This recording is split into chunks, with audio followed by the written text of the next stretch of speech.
Welcome everyone to our January 2025 free Q&A. And I wanted to thank everyone ahead of time for the questions that were submitted. Wow, busy folks. And you had the time to submit some really great questions. So I just want to say thank you. And Cindy, did you have anything you wanted to add as an introduction before we get started?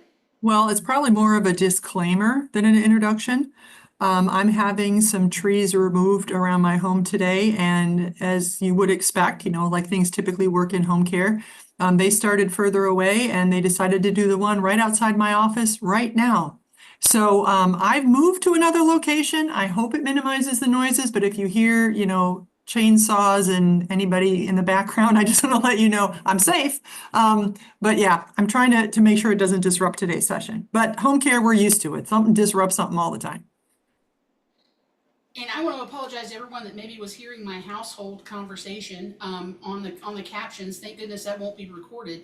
But I am not taking lunch orders and nor deciding to go to lunch. But I'm sure many of you might be eating your lunch while you're doing this. So enjoy that, and hopefully we won't make you choke on anything while we do this, right, Cindy?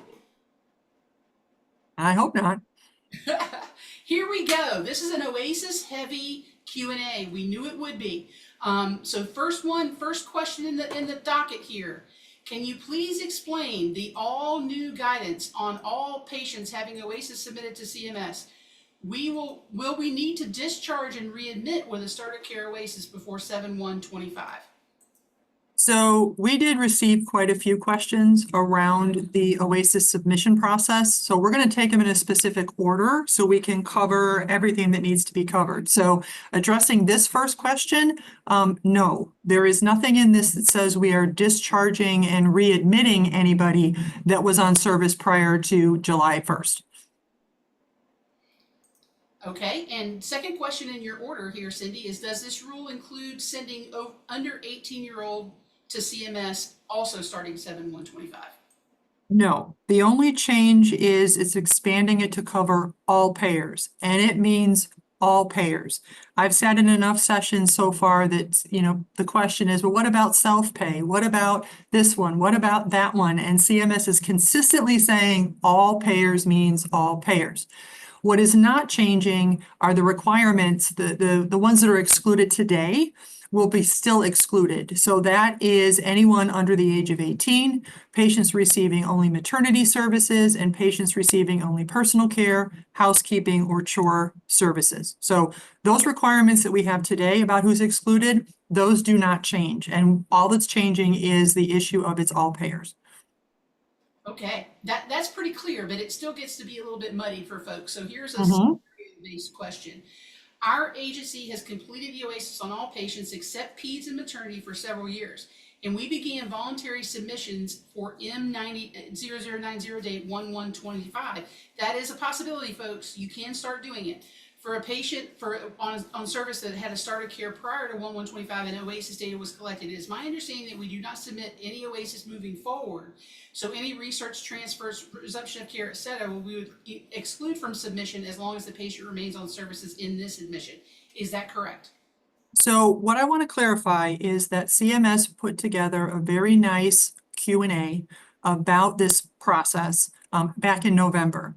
And they addressed that particular example directly. So it basically, and I'm going to read their response because I want to make sure we're sticking to source documents. So while a home health agency may decide to complete Oasis assessments on this patient, no Oasis starter care or subsequent Oasis should be submitted to IKEYS for a non-Medicare, non-Medicaid patient with an Oasis start of care date prior to January 1, 2025, including any completed in 2025.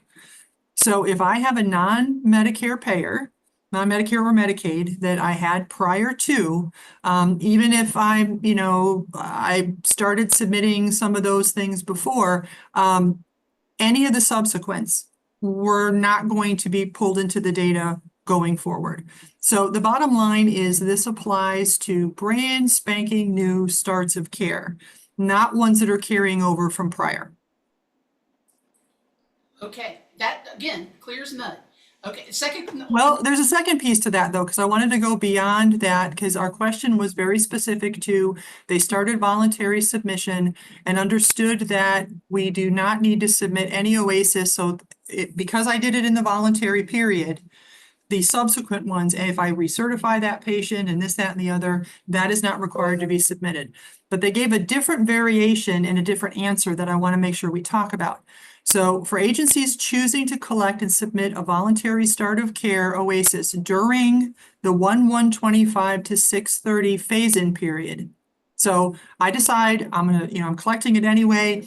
It's after January 1st. I am going to submit them voluntarily. Any subsequent assessments, so transfers, resumptions, recerts, other follow-up, discharge, death at home, for this patient are also voluntary, including those assessments for times after or posted after 7/1. So let's clear up the mud. Patients prior to January 1, if I'm dealing with this, they're not factored into this. So I'm not going to start with some sort of recert is the beginning. If starts prior to that, they're basically excluded from this process going forward. If I admit a patient between now, looking at the calendar, between now and June 30th, I can still voluntarily submit if I want to, but any of those recerts, resumptions, discharges past July 1st are going to still be considered voluntary. So this may seem confusing, but again, it goes back to they're looking at collecting the data on a mandatory basis with starts of care July 1st going forward.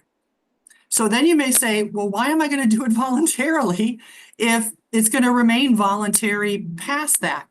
Well, there's pros to testing this out. We heard some rumblings last week of people that wanted to do the voluntary submission, went to do it and got the claims kicked back because it wasn't a Medicare or Medicaid payer. So we do want to seize that opportunity to be able to do it. And if you're doing it now and you were already collecting it before, there's no harm, no foul. But we have to understand that stuff we do prior to the July 1st date are subject to very specific things. Those of you who are saying, oh my gosh, I'm going to need the recording because I need to have exactly what she said, go to the CMS. Well, you can just simply search online about the issue of OASIS submission requirements for July 1st, and it will give you a very nice Q&A. Or Sherry, we can just put the link along with the link to this recording. That's probably faster. Should have thought of that sooner. But send it out with the recording so people can pull the official Q&A. And again, I want to reiterate, we are hearing the rumblings that there are some problems with trying to voluntarily submit. So just be aware that this often happens when there's a change at CMS.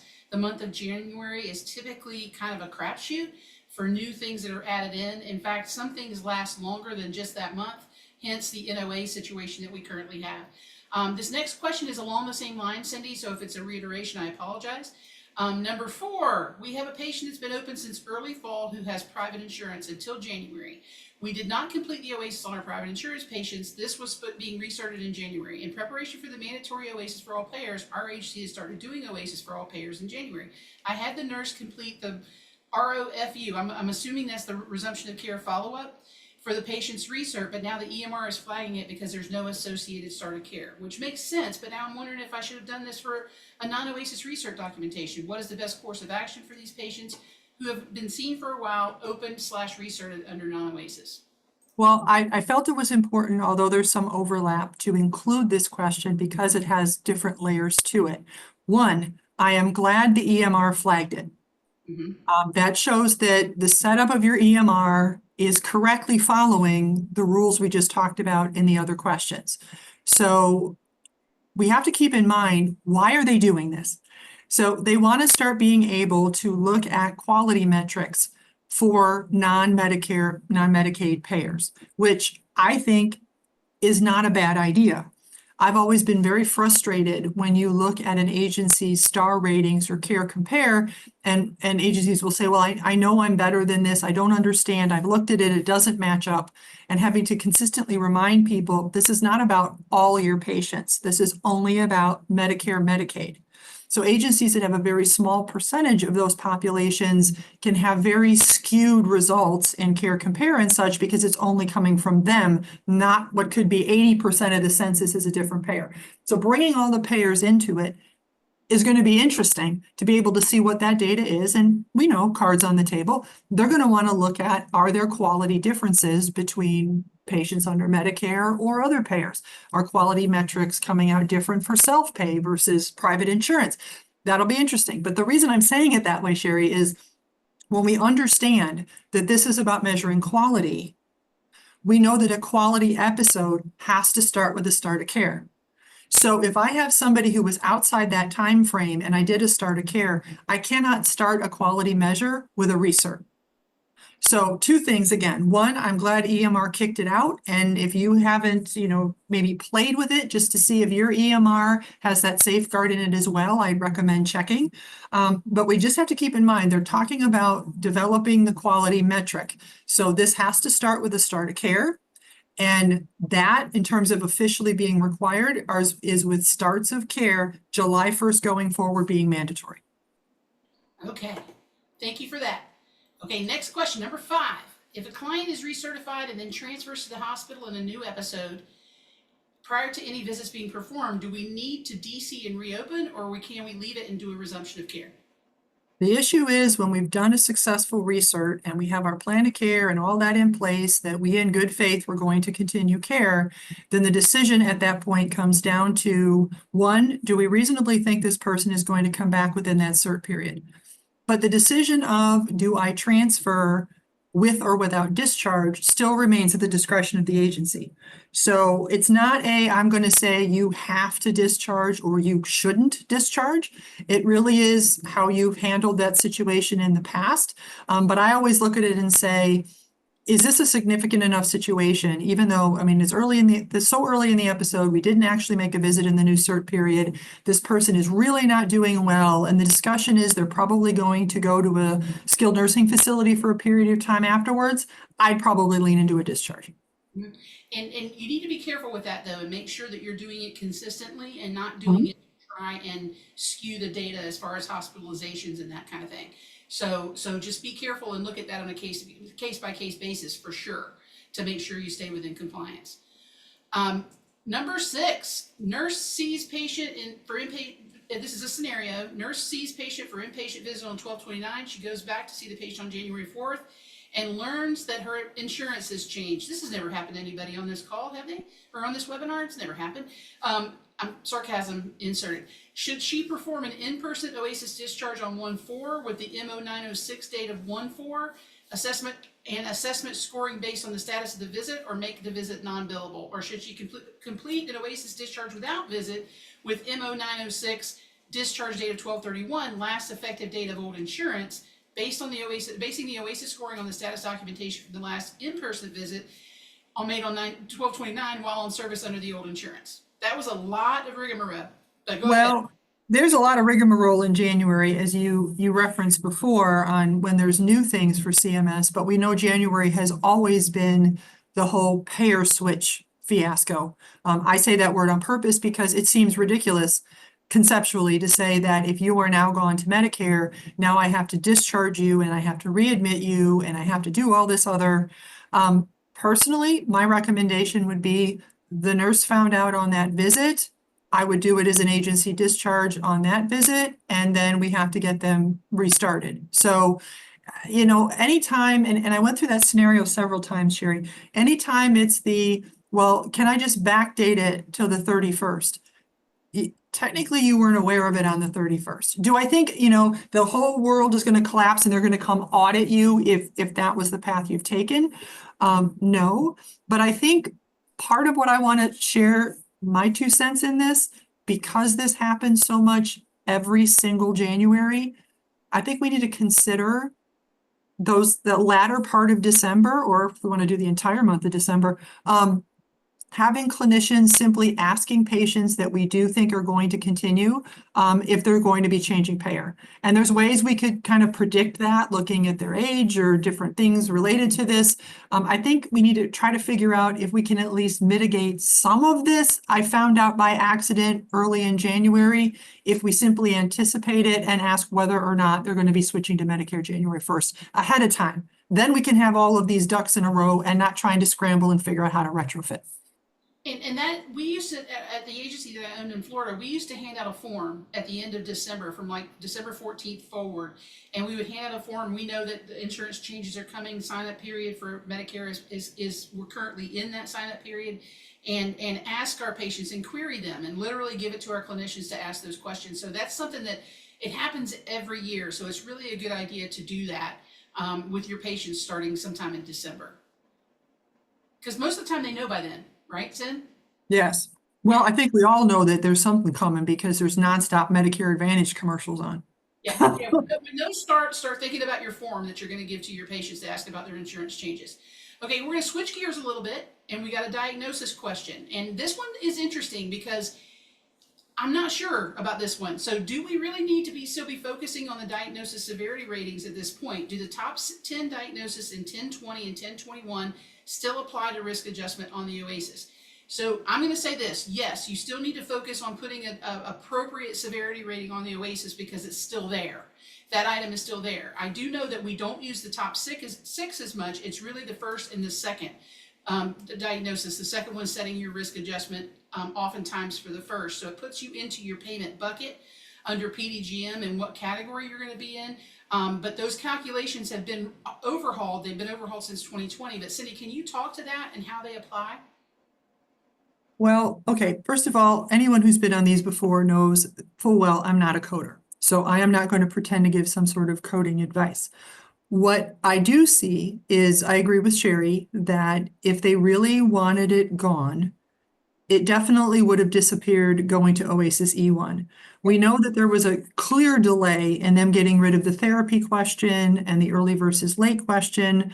They stopped looking at the therapy thing quite a while ago, and then they stopped looking at the early versus late because they reconcile it on the claim.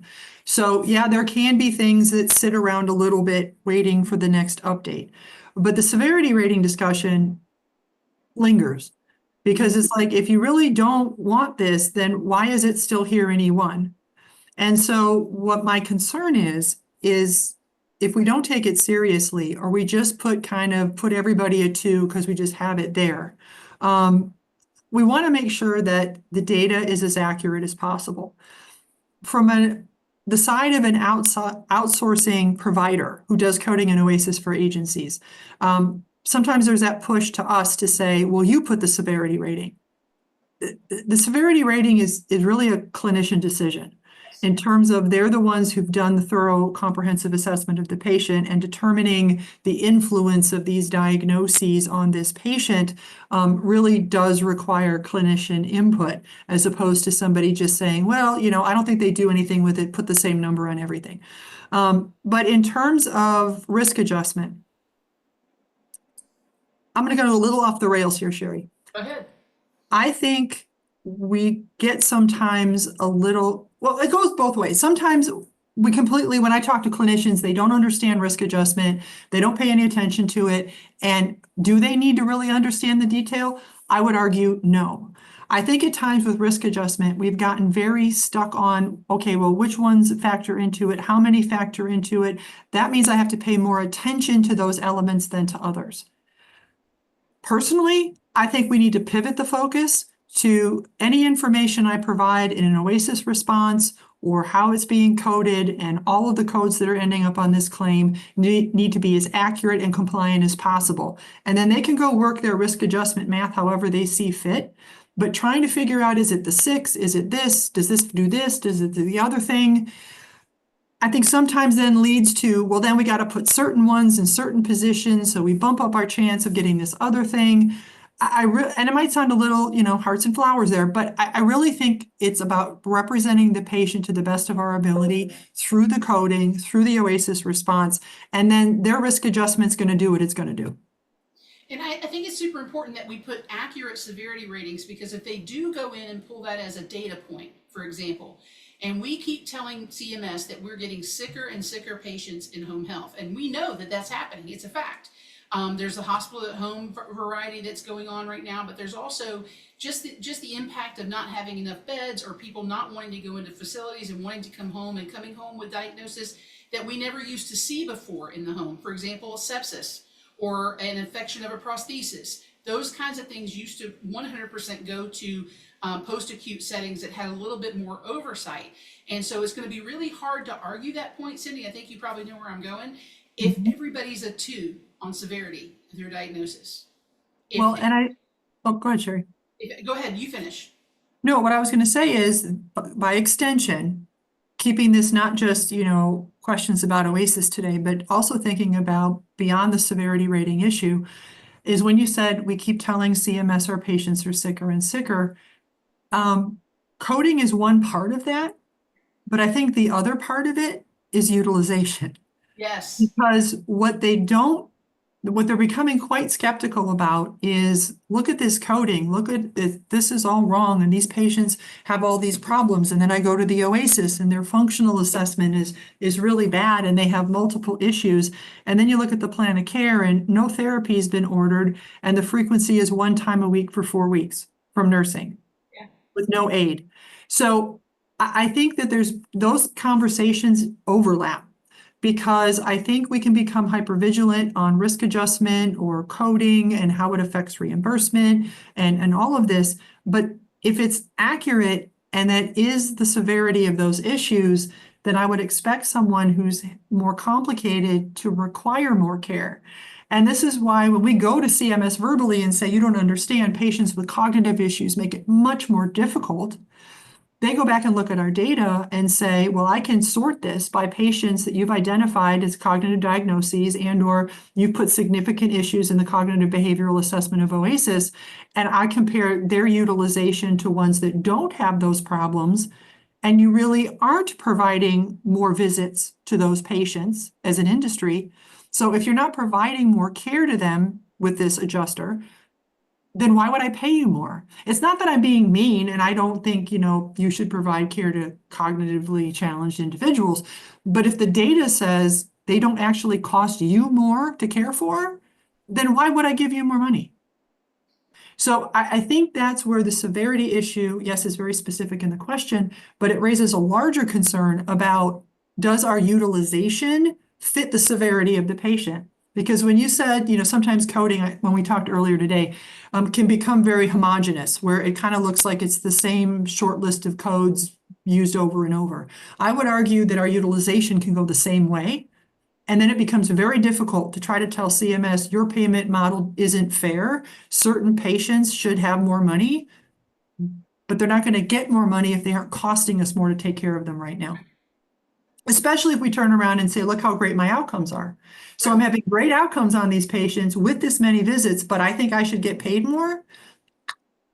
I kind of see sometimes where they come to the decision of no, because objectively it doesn't look like it's necessary. And that goes to the accuracy of your cost report, the accuracy of your cost per visit, all of those things factor in. So all that stuff really does need to be accurate. The more it's tried to game, the more we've tried to make ourselves so efficient and look so efficient to our shareholders, is not necessarily giving us a great picture with CMS. I think that's probably the thing that's not said. CMS is looking at number of visits, number of resources that agencies are having to spend on patient care, and they're not seeing that needle move. Is that a fair thing to kind of sum that up? Yeah, and I think, again, the candid conversation is if I'm struggling with this and the patient doesn't do as well, am I willing to then report that their outcome was not as good? Because that's the challenge. If we keep saying, we get dyspnea improved 99% of the time, then to say, I need more resources because it's harder and I can't really provide as much care as I would want. But if the outcomes are great, then apparently what you're doing is fine. So again, this comes down to, like you said, not only the, how we code, but the pockets within our industry that appear to manipulate some of that outcome data don't help this conversation either. No.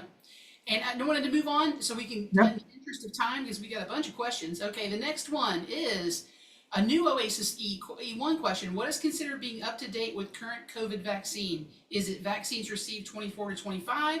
Is there any link to this information? Well, if you go to the guidance manual for that brand new question, it immediately diverts you and provides the link to the CDC. They have left the definition of current squarely on the CDC. So that is where you don't look just once, but you need to be looking at it regularly should any of those guidance things, parameters change. But yes, right there in the guidance manual for this is that link, and that's who they defer to. So there is no answer for me to give other than you need to check with the CDC. Okay. And Cindy, I appreciate that, and checking with the CDC is going to be interesting. There's been some changes in the reporting guidelines and things that are going on with CDC. So be patient as that all gets worked out with the new administration. So definitely keep an eye out for that, and we will post that probably in one of our newsletters once it's put in stone. So Cindy, thank you for that. I'm going to jump now to our GG questions because those seem to be coming off at us fast and furious. And I put up the slide for our GG education. This is a webinar that we designed for those that need to have that clarification at their clinical level and at the review level in order to make sure that they're answering these questions right. So I'm going to start with our first GG question. Are you ready? Yep. Okay, can you clarify once again the non-assessed codes for GGs? I thought we could use patient family report and or clinical judgment using only the not assessed codes as a very last resort. However, when I listened to MedBridge's E1 update, I interpreted we should be using the not assessed codes more often. Example, patient only able to complete 4 steps entry and is too tired and too much pain to complete the 12 steps upstairs. This should be coded as the history of the patient needing assist to get up to bed at last night, if in agreement with what our clinical decision making interprets. Or should we use the not assessed code due to the patient's condition code? Okay, so fully transparent, I'm the one who did that MedBridge session.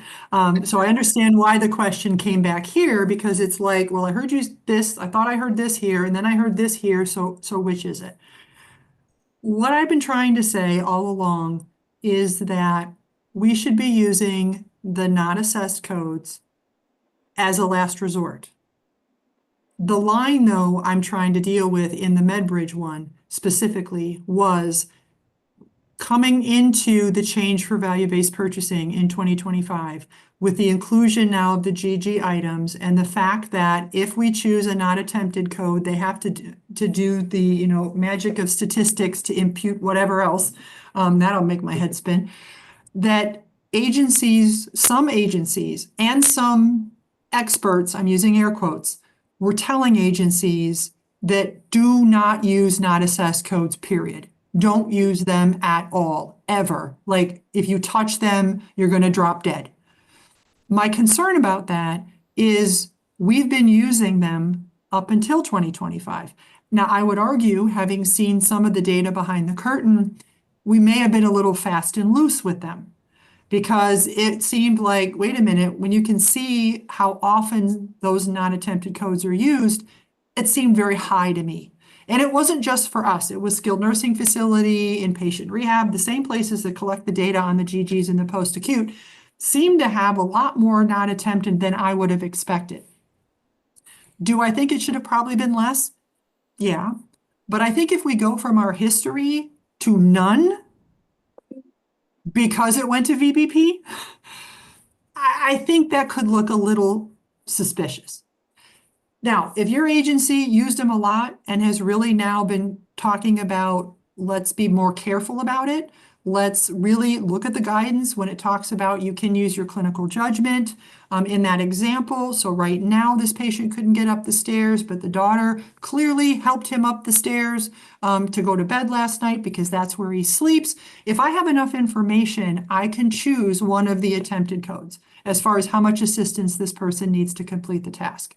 What I was trying to stress and have been trying to stress is the don't use them ever. They're terrible. We hate them. Always come up with a way to put them in the other numbers. That's what I'm trying to downplay, that we don't just arbitrarily decide that they have cooties. So is it possible that we're going to see some of a shift in that initial data away from so many non-attempted codes? I think yes, and I think it should happen. I'm just concerned if it goes completely down to non-existent, that they may interpret that as an attempt to manipulate the data for VBP. And Cindy, this goes to our fear that all of a sudden, now that GGs are the decider for value-based purchasing, that all of a sudden they cannot roll and do things that they could do. Correct. Correct. So we have to be super careful that, I want to say very clearly, as we're at the halfway mark here, I want people to just take a deep breath, because we've been going fast today, and I enjoy that, and I'm sure that it's a lot of information, but it's overwhelming. So if you have any additional questions or clarification questions, please use our chat box and or our emails that you'll get at the end of this, that you can send questions outside of here, in an anonymous manner, so you don't have to know that that you asked a question that maybe you might be afraid to ask because you think it's too simple, because it's not. This is a very complicated thing, and it's something that needs to be addressed repeatedly with your clinicians of what your agency is going to do, what your focus is. At K&K, we're very clear. It's accuracy, accurate reflection of the patient, and what that interprets into on the data on the OASIS side is what it is. It needs to be what you're seeing. That's what CMS wants to know. They're gathering that data in order to make care decisions for a very vulnerable population. So us changing or manipulating any of those answers for some outside or possibly nefarious reason is not something that's going to be a long-term plan in our industry. It's something that's put us in a spot where we've taken a little bit of a pay cut the last few years, and that's kind of juxtaposed to what our care looks like. So make sure that you're reflecting that patient accurately. You ready to go? Well, the one piece before we leave that, though, I think one particular not attempted code we really have to be honest about, and that is code 9 when it's not applicable. Because there are going to be some of these tasks that the patient cannot do it at the time of the assessment, and they couldn't do it before this illness, exacerbation, or injury. So if they were not able to do this before and they're not able to do it now, then saying that, well, if you sort of if I clinically guesstimated your ability, I'll put you as a 4. That's the one I struggle with, Sherry, because if this person seriously cannot complete it now and hasn't done it in forever, then 9 is the appropriate code. Are they going to do their statistical magic to make it all fit in VBP? Yes. Do I think it's kind of awkward? Yes. But I'm not going to start saying people could do this before or they can do it now when it's clear as day in those unique situations. Some people just cannot do this particular task and haven't done it in forever. Mm-hmm. So yeah, accuracy is everything. All right, so what number are we on? Number 10. All right. Patient referred for status post ORIF of non-weight bearing status to right lower extremity. At start of care assessment, PT evaluates mobility and determines the patient was unable to adhere to their non-weight bearing status with transfers and walking 10 foot. After adjusting the walker height and transfer gait training, the patient is able to transfer bed to and from chair and walk 10 feet with minimal physical assist. Do you code the OASIS for what you see when you first walk in or after interventions at that moment? I think that our OASIS data has suffered greatly over this particular issue in terms of, as a clinician, and it's a great example, especially considering I'm a PT. You get out there, the person cannot deal with the weight-bearing status the way they're supposed to, that walker's wrong. I show them how to use it. I make those adjustments that now they're able to do it. That's good patient care. That's what should happen. I found something that doesn't work. I went ahead and fixed it. The patients improved right away. But then when it comes to the OASIS data, we start to get it skewed in terms of what they're able to do now. But in reality, all of those OASIS questions are what were they doing or capable of doing before I intervene? It's not just in the functional assessment. I've seen this happen with medication issues. You get out there, the meds are a complete mess, they're poorly organized, all of this, the patient has made mistakes. Well, I get out my pill planner. I reorganize it. The person has no cognitive issues. They're eternally grateful. Look at this. They can manage it all by themselves now. So I pick the pill planner answer.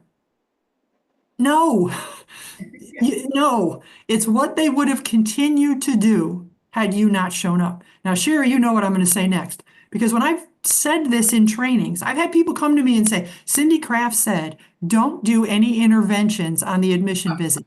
Oh my gosh, that is not what I said. Okay. let's go back to our example. Hey, you can't use that walker right. Guess what? I'll tell you that when I see you next time. Hop around, mess up your non-weight bearing status. I'm just going to walk away from you and we'll deal with this later. That is absolutely not what I'm saying. But we have to remind ourselves as data collectors and remind the clinicians in our agency, baseline is baseline.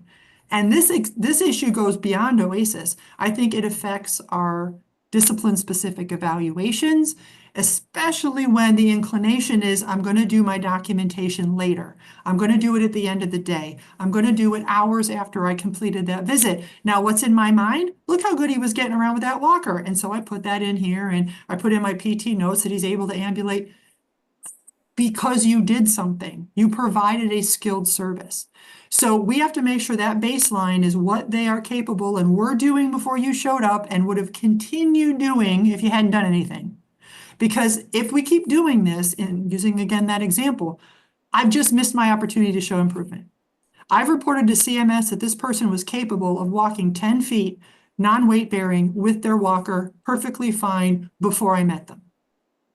We don't want, this is not about inflating our ability to improve patients' quality of life. But sometimes I think we're not taking enough credit for it because we're not acknowledging true baseline. So short version, it is always before you do any interventions. That's what those responses are supposed to be. Okay, we had a question that was submitted on the chat, and it's in the ballpark of this question, so I wanted to add it in. Patients in an ALF, they are under supervision in a memory care unit. How do you handle M1740 if the patient has some impulsivity but has supervision from the ALF so the patient remains safe? How do you answer that M1740 question? Well, there's a reason the patient is requiring the supervision. So you would really look at, yes, supervision is in place, but it's managing the problem. The problem still exists. So I would be reporting the problem in 1740. My documentation would then talk about what's in place to be able to manage it. But that supervision provided by the ALF did not fix the underlying issue. It's a management strategy. Absolutely. Okay, number 11. What is CMS guidance regarding GG0170 N and O when a patient has a stair chair to navigate the levels of their home? For example, during assessment, my patient's bathroom was upstairs, so he proceeded to transfer and walk in his stair chair with my supervision of safety. The chairlift took him to the second level where he continued to ambulate with supervision. How would we then score GG0170 and N and O? Okay. This is one of the things I love, and some might just say in a twisted way, that we have to remind ourselves OASIS is discipline neutral data collection. Okay. So at times we're looking at it and we let our clinical brain interpret it and say, well, this person didn't really go up and down the stairs. I mean, I'm thinking if you're assessing a stair ability, especially as a therapist, it's going to be how you climb up and down the stairs.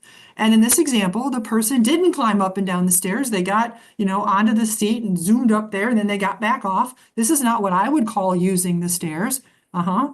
When you go to the official guidance, it specifically states, completing the stair activities indicates that a patient goes up and down the stairs by any safe means with or without any assistive devices. Remember, the GGs say, if you use a piece of equipment, we don't care. And it even says, for example, railing, well, that makes sense, or stair lift. So the using of a stair lift for purposes of this issue is considered an assistive device. And the GGs don't penalize you in any way for utilizing a piece of equipment. So now we have to look at their safe ability with the chairlift. But wait, Sherry, there's more. The guidance is very specific, though. Again, thinking about the description you can read in the chat box about what the question was, is your assessment of that. It's based on the type and amount of assistance the patient requires, beginning once the patient is seated and ending when the patient is ready to transfer out of the seat. So I am looking for the stair part of that question exclusively from the minute they sat down in that chairlift until they're about to get back up at the top of the stairs or at the bottom when they reverse it. So we may look at that and say, you gotta be kidding me, because there really isn't that much of a problem once you're sitting on something. Okay, so it may be that they're perfectly fine managing this stair lift. Once their bottom hits the seat, they go up to the top safely. Now, what if, oh man, they needed help to get to the thing and they needed help to get off of it?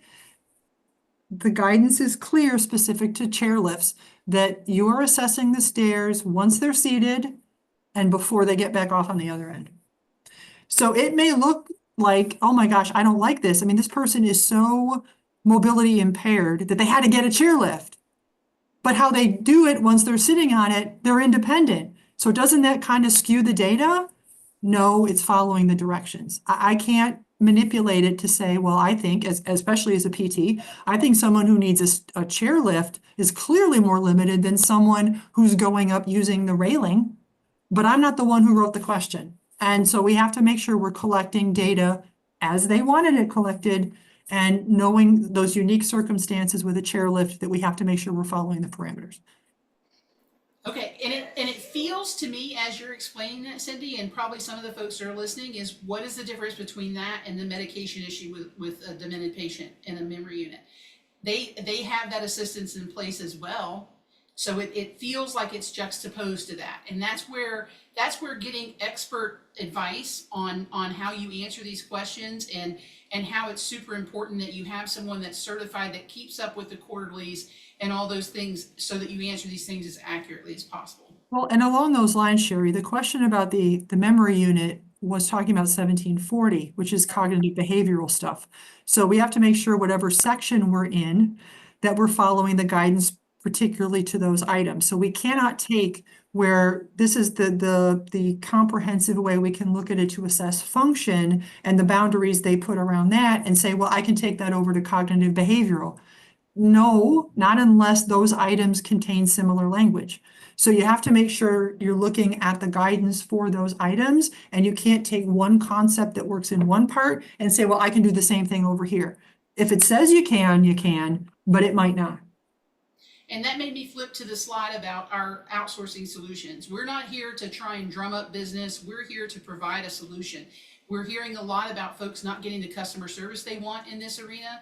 We've been doing this now for almost 10 years. We're in our 12th year as a company, and we die on the hill of keeping this work in the US, and we also die on the hill of accuracy.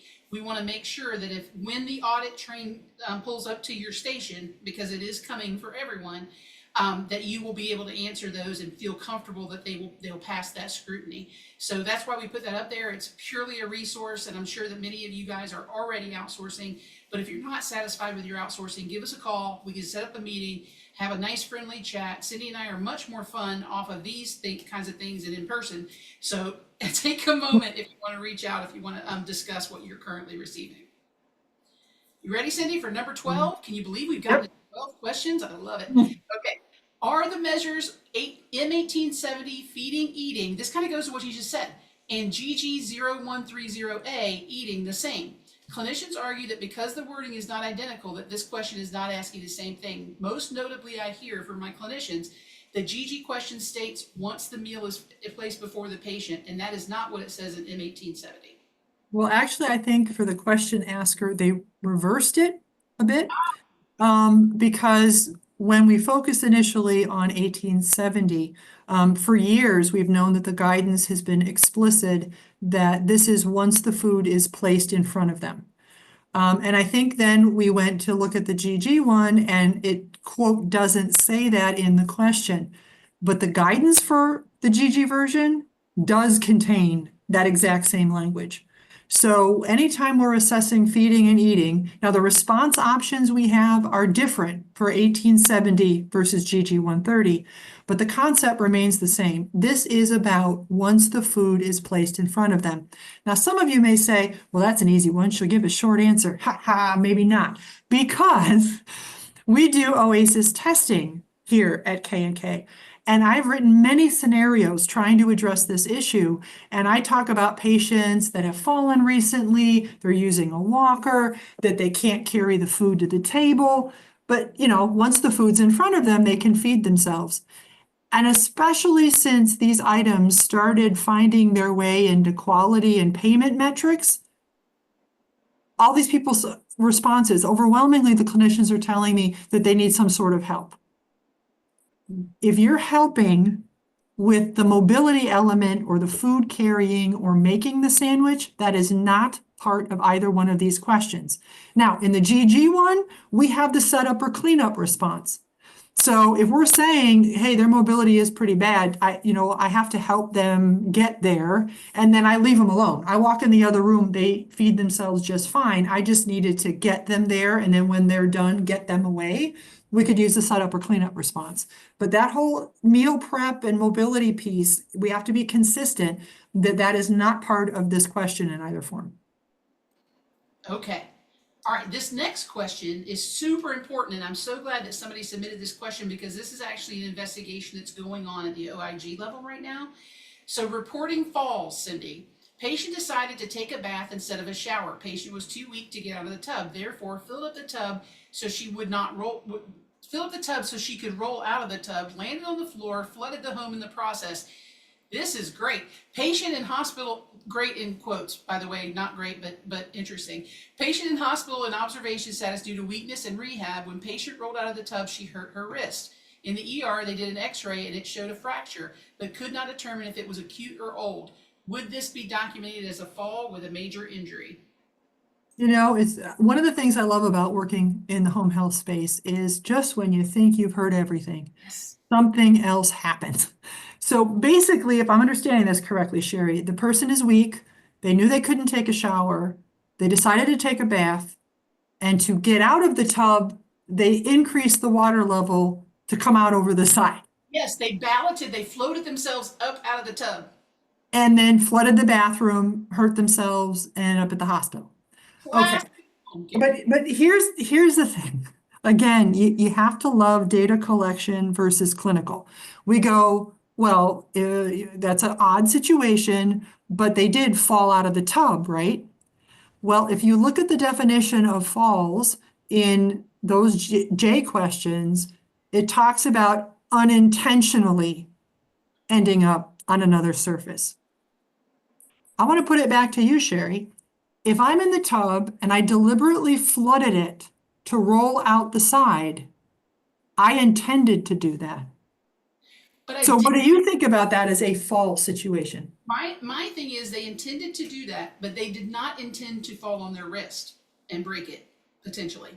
So I'm kind of 50-50 on that one, Cindy. It could go either way, in my opinion. And I know Oasis isn't set up that way, but I feel like that's a kind of a chicken or egg question. Well, I'd like to open it in the chat if anybody wants to share where their vote would lie, because I think it's one of those situations that is definitely not a routine occurrence in the home health space, and definitely one where you look at the instructions and sometimes we are having to go, where are we going to land? Because and again, we don't have the full record. We don't have the clinician specifically to do a deep dive in because, again, the other gray area for me is, yeah, they went to the ER, but there's an old wrist fracture and they're not even willing to say that that happened because of this. So is Right? it's not confirming that they were injured by this. So you could make, in my opinion, you could make the argument based just on what we have, because what's in the questions, all we got. She intended to get out of the tub that way. She flooded the bathroom, so somebody came in there and saw her on the floor, took her to the hospital, and they aren't even convinced that that's a fresh fracture coming out of that tub.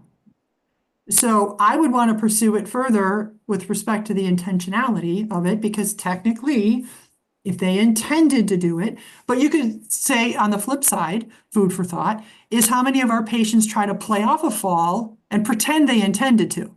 Yes. Meant to. Did you though? It didn't really work out the way it seems it should. So yeah, do I have a definitive? I'd say based on what we have, I would want to know more about intentionality, about injury. And then you can't gloss over the fact that a person who did that is in observation status at the hospital getting therapy. I mean, I saw that part in the middle and I'm like, oh, you're killing me. Because how are you in there for observation and rehab? It doesn't appear those two things should be coexisting.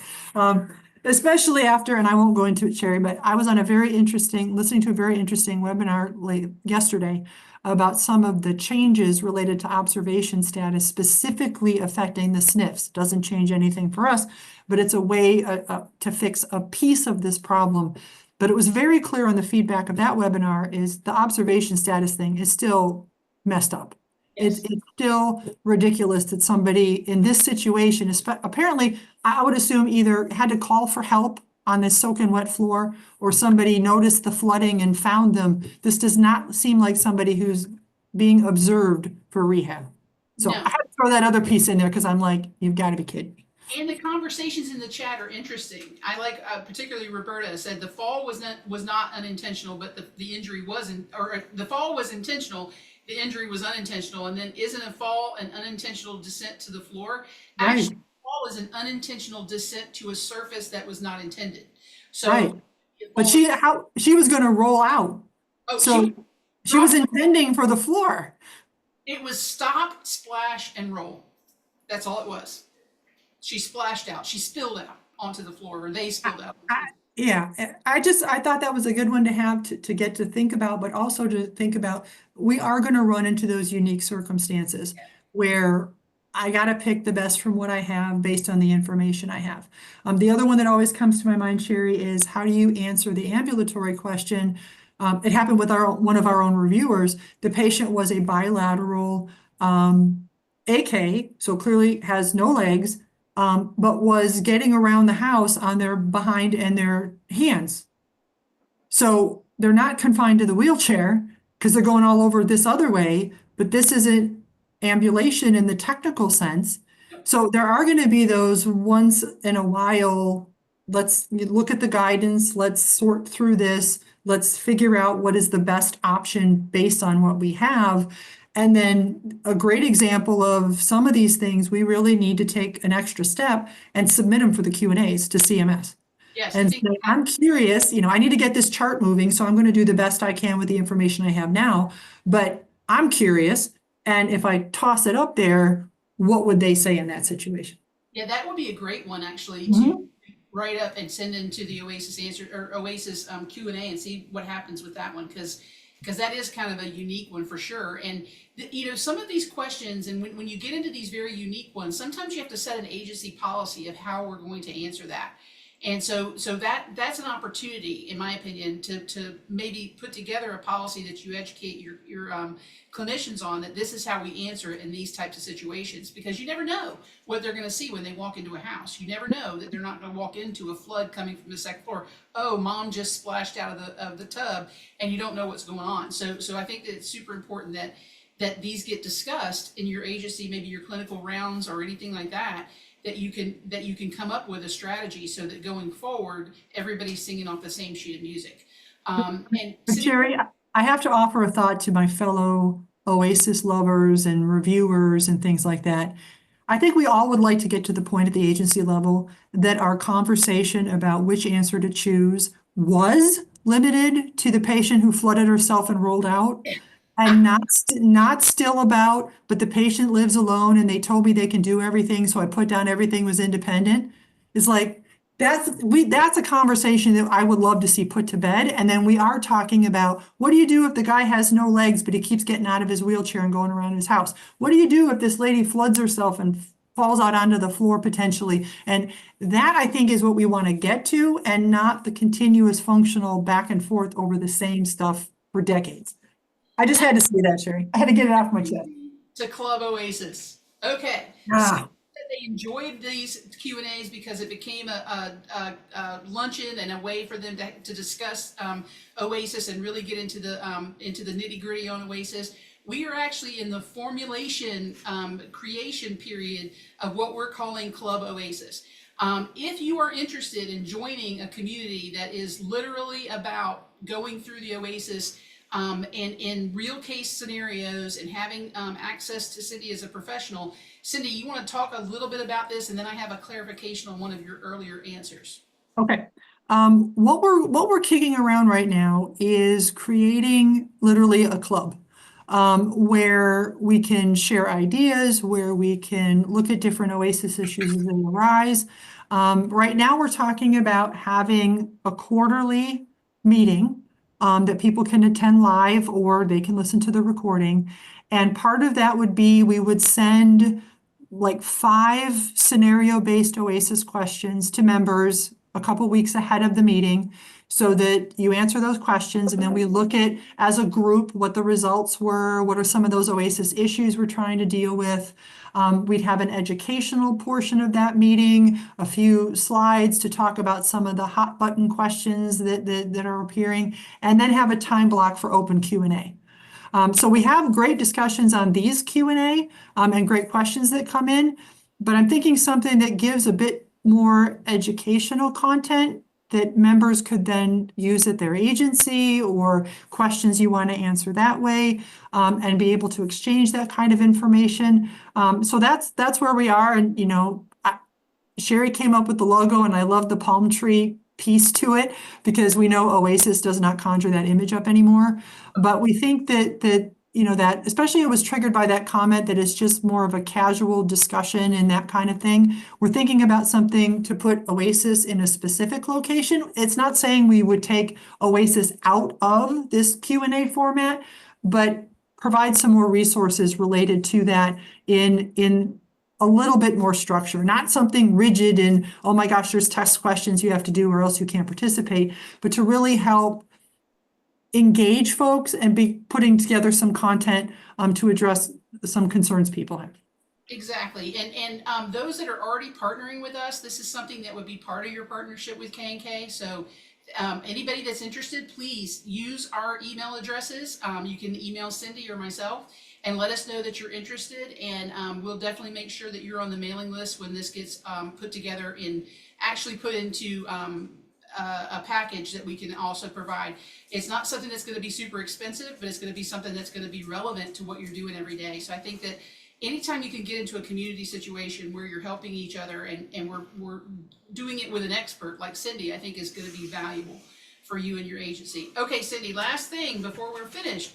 Can you clarify GG for eating? If they need assistance to safely get to the table, 5 setup question mark. Think that's what I heard. But hold on, I lost my space. But never heard, thought, read that before. Can you clarify that a little bit? About the mobility components related to feeding and eating? Yes.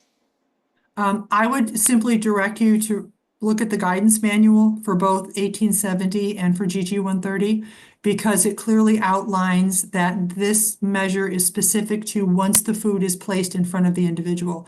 Just like the stair thing we talked about today is once their behind hits that stair lift up until they're about to get off at the other end of the stairs, this is very specific to the once the food is in front of me. How you prepare it, carry it around, whatever, has nothing to do with how you're assessing feeding and eating.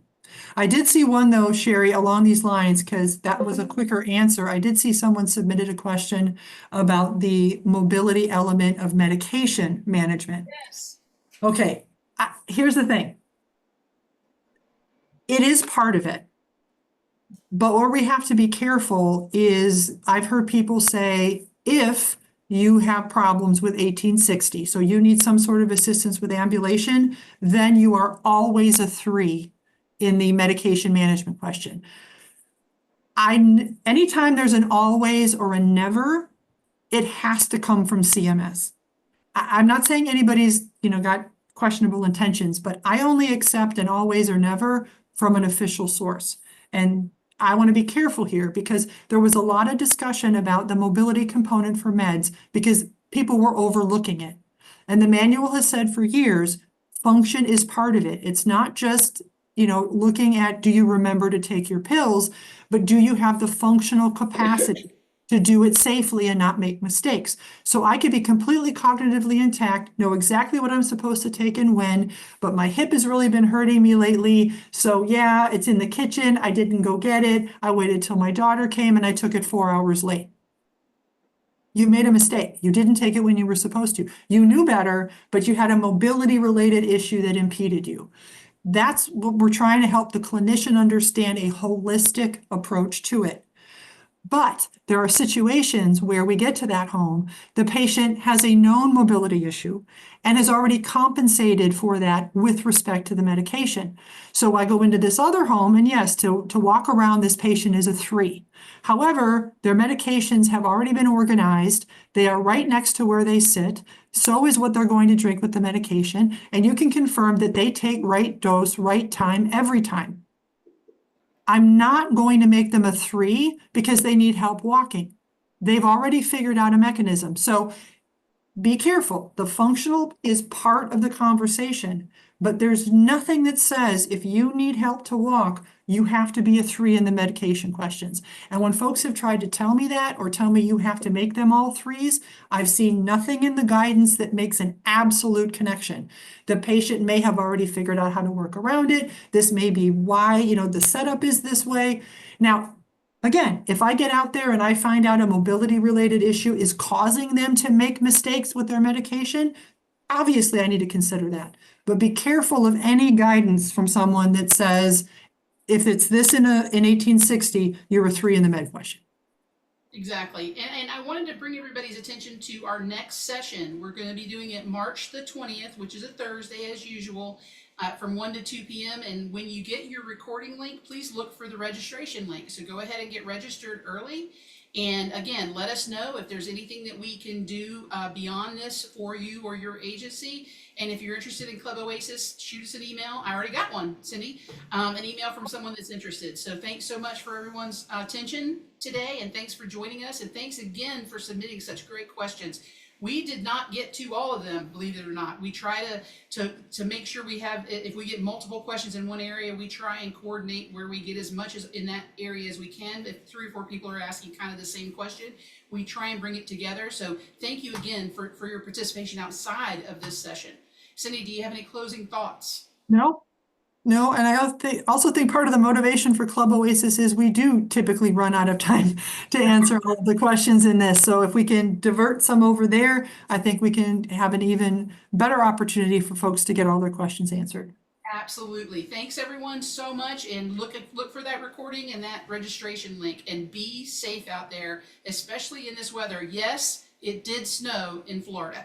I had proof in my backyard. So I hope that everybody's safe out there and staying warm. We'll talk to you in March.